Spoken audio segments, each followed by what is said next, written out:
Sometimes life can really hijack your fucking mind. Someone once owned my brain. I never owned it. Everybody had it. It was my dad's fault. It was the kids that called me nigger fault. My mom wasn't home fault. My soon-to-be stepdad's fault. The little kid that got ran over by the bus fault.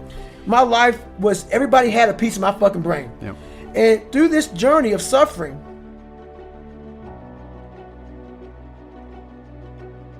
sometimes life can really hijack your fucking mind.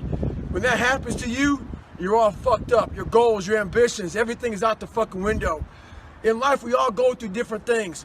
Sometimes your girlfriend or boyfriend breaks up with you. Guess what? Get the fuck over it. They no longer want you. Maybe you failed a test in school. You worked your ass off. Guess what? You failed the fucking test. Get over it. Move past it.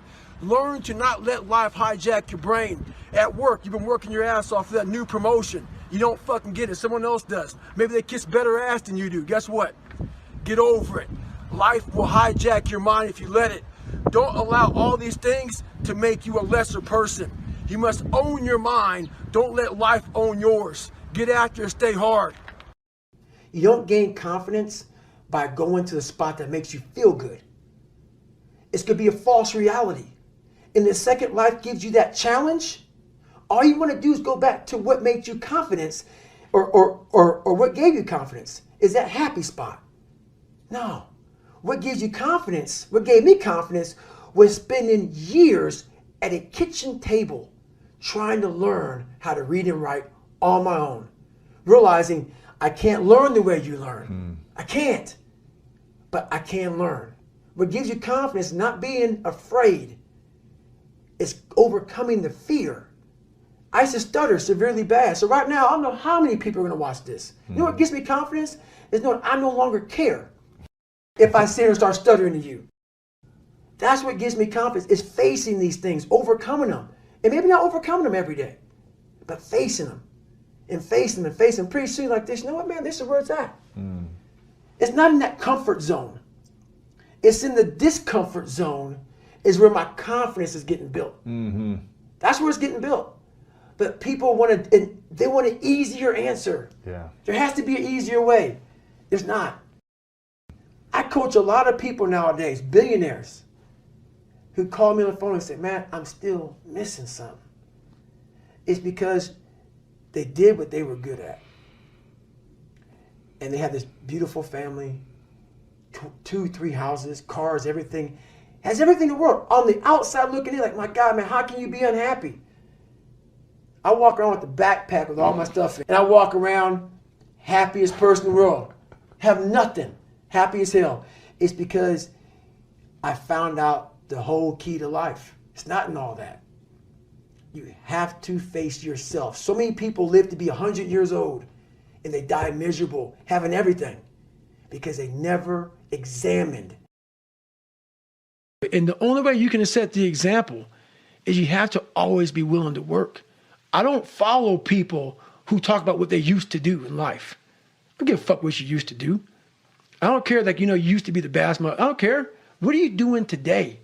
You may not be that person now, but what are you still doing to try to excel in life? And a lot of people now are talking. I hear so much talk. I don't hear a lot of work. I hear a lot of people telling you what you should be doing, how you should be doing it, how you should be fucking living. And I look at them and you're fat, you're out of shape, you look like shit, but you're telling a motherfucker how to live. No, man, I want to listen to you. There's so many people speaking this shit, and that's what bothered me a lot in the military. There's a lot of people talking shit. I don't see the real suffering behind it, behind what you're saying. I became this 297-pound person because it became my body armor. Because the inside was a fragile, weak, insecure kid. So I put this big man around it. So when people looked at me, I intimidated them. I scared them. But if they knew the real me, just a little punk. I was a little punk kid in a 24-year-old guy's body. So I knew that. No one else did.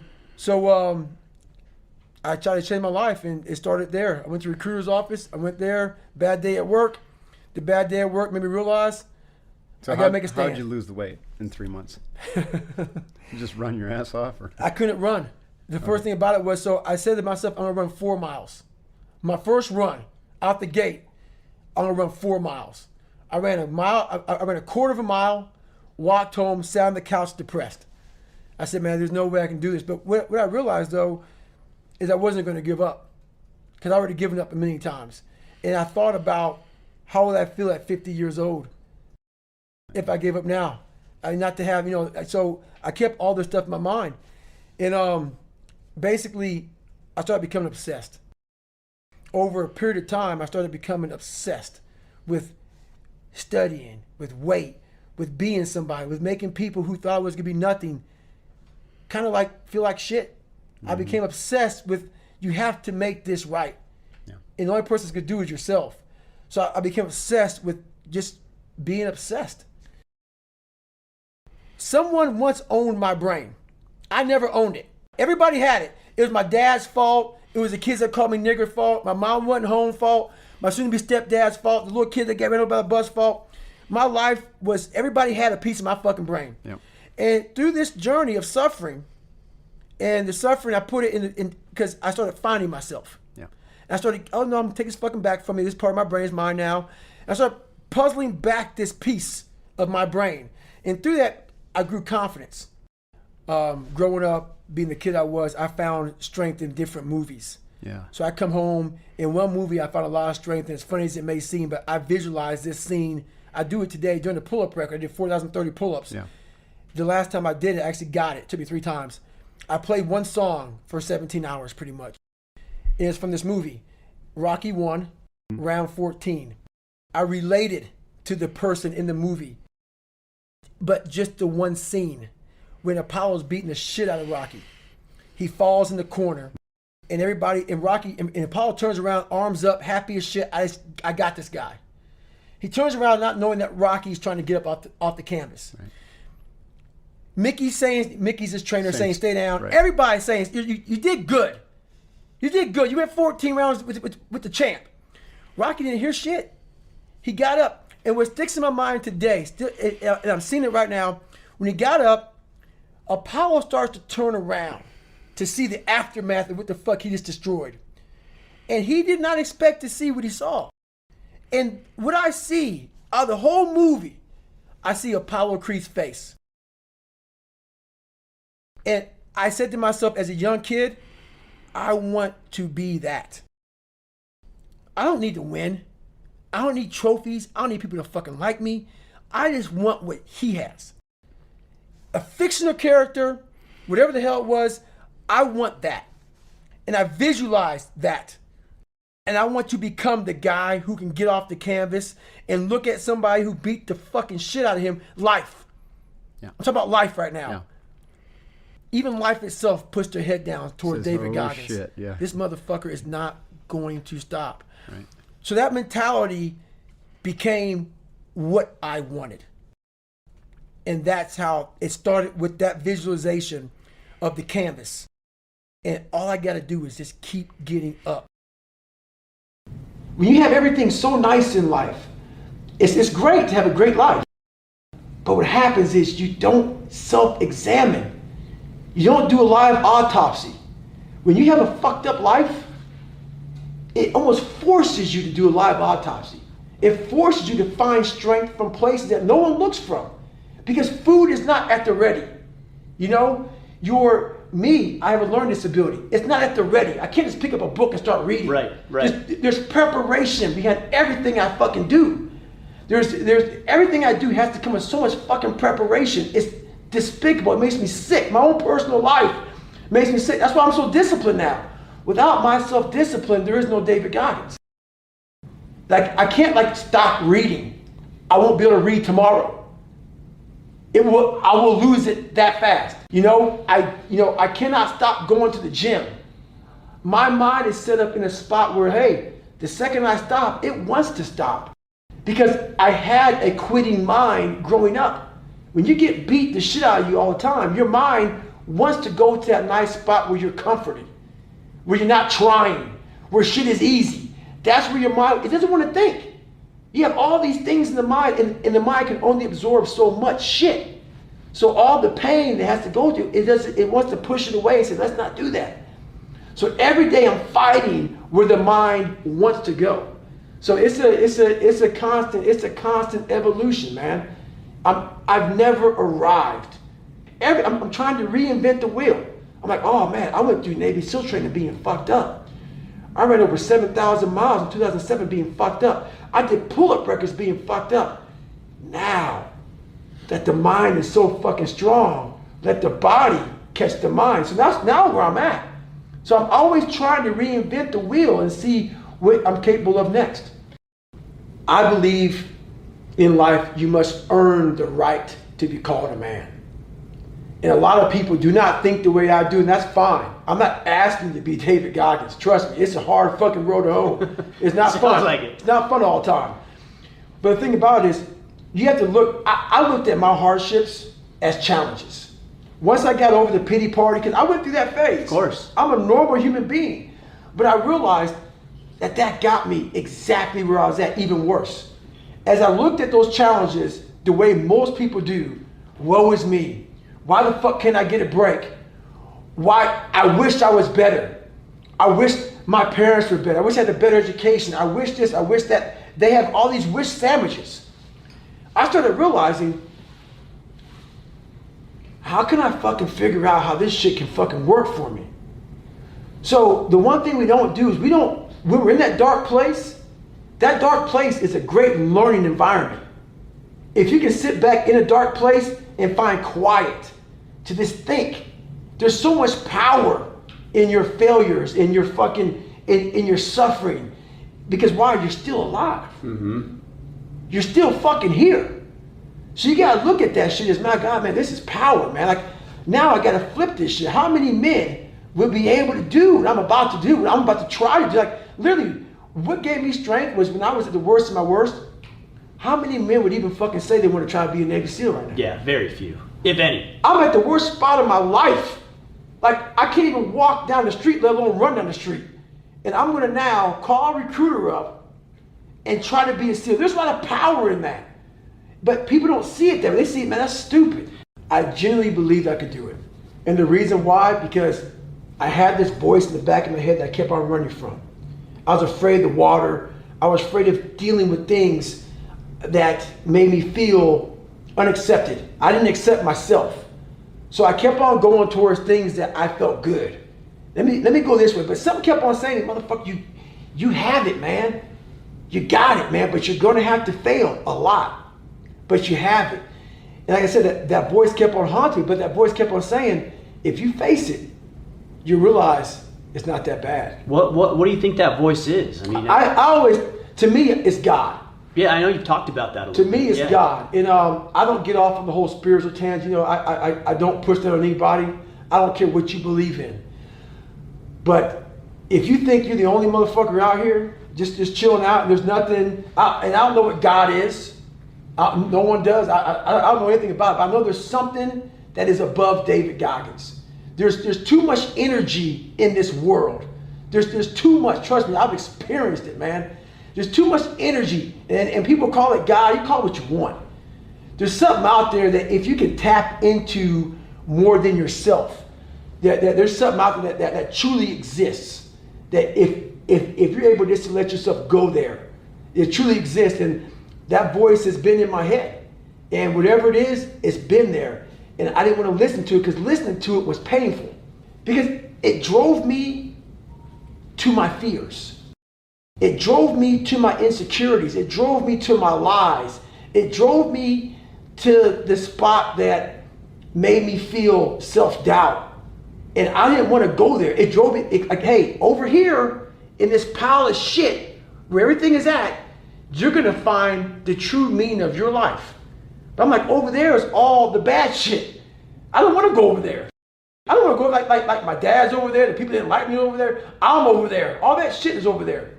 But once you go over there and start to re-examine that shit and start to master what you're afraid of, it's unbelievable, man. Like, I wish to God, the only way I can really describe it is if I can get my brain and put it in someone's head and say, all right, motherfucker, just shut the fuck up and just here. I can't explain it well enough, but here, I'm not super fucking man.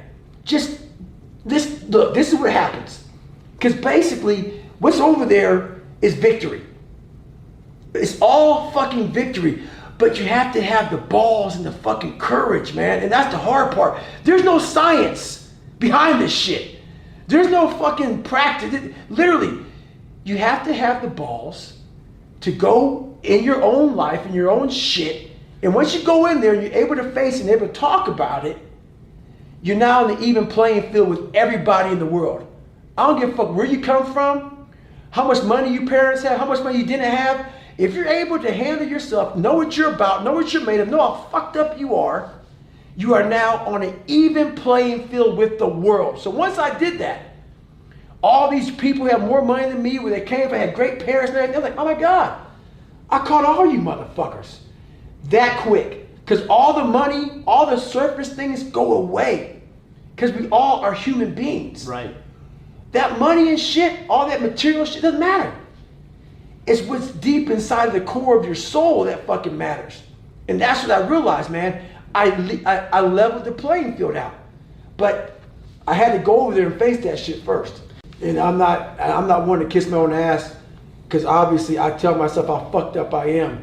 But I'm also believing you have to give yourself credit when credit's due. And I became that fucking movie and then some. Like, if you look at the Rocky movie, and I look at it now, and it's still inspirational, that scene brings back those moments. I saw a Rocky train in the movie, but I see what I went through in real life. That movie's a fraction.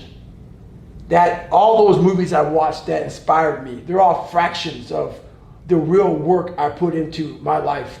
And I don't ever talk about it enough. The amount of work I put into being who I am, I don't have enough time in the fucking day. Like, I don't talk about it. I don't brag about it. No one even knows about it. Like 99.9% of the shit I did to get to where I'm at today was alone. Alone. Out there running in cold, in heat, suffering, in pools, trying to swim. At home in a fucking room by myself, trying to teach myself how to read and write, how to study. You know, no one saw that shit. There was no video camera, there was no podcast, there was no Who's David Goggins. Right. What that fucking no documentary. There was no docu-fucking-memory on that shit. It was me. Just for me trying to get in the military, which everybody can do. It's easy. Just trying to learn how to read and write was something that blows Rocky away.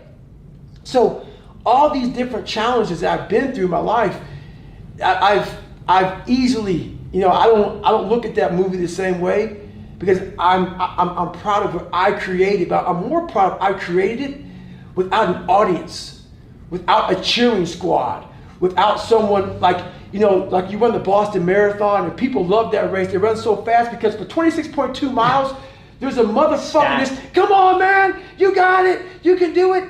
You know who you are when there's no motherfucker out there when you're running. And you're at mile 75 of a 150-mile race, and ain't nobody cheering for you. You're broken, you're fucking defeated. It's you and you alone in your fucking head. And I stayed that way for the better part of 30 fucking years, trying to figure this shit out. And once you figure it out, you look at everybody, hey, so you're all broken now. You know, is that how you want to be? Yep.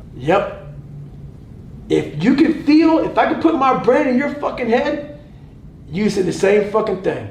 You would no longer think I was fucking crazy. You no longer think I was sadistic. You realize, motherfucker, this guy found it. He found it. We're all looking for this feeling. We're all looking for this feeling. And people look at me because I don't always smile and I'm not always jovial. Sure. Nah, man, don't get it twisted, dude. People see, oh my God, if you look in his eyes, you see like almost an emptiness. So many people who are judging us don't understand. They don't want to look in the eyes of me. They don't want to look in the eyes and study them. What you see in me is fucking real life. That's why a lot of people resonate with me, because I skip through all the fluff. Fuck that. I can't fluff shit. I can't. Why? I don't know what that is. Life didn't present me with fluff. So I'm expressing to you what I know a lot of us are going through. A lot of us are going through fucking hell. Maybe not as bad as me, maybe worse than me. But they don't know how to express it because we're supposed to live in a fucking world where we have to talk a certain way. We have to walk a certain way. We have to act a certain way. A kinder, gentler world. Nothing gets handled in that fucking world. You stay fucked up in that world. You stay in a world of things will get better because someone said they would, and I need to find peace. No, you need to go to fucking war with yourself, man. At the end of that fucking war, you'll sit back all damaged and bruised and scarred up and fucked up, and maybe your psoas muscles so tight that you may lose 2 inches on your fucking body. Who knows? But then that fucking war, you're gonna sit back on a couch, maybe have a fucking glass of water. If you drink a beer, you drink a beer. The war may be 30 fucking years, but when it ends, you will know what the fuck it's all about then. And then you'll find your fucking peace.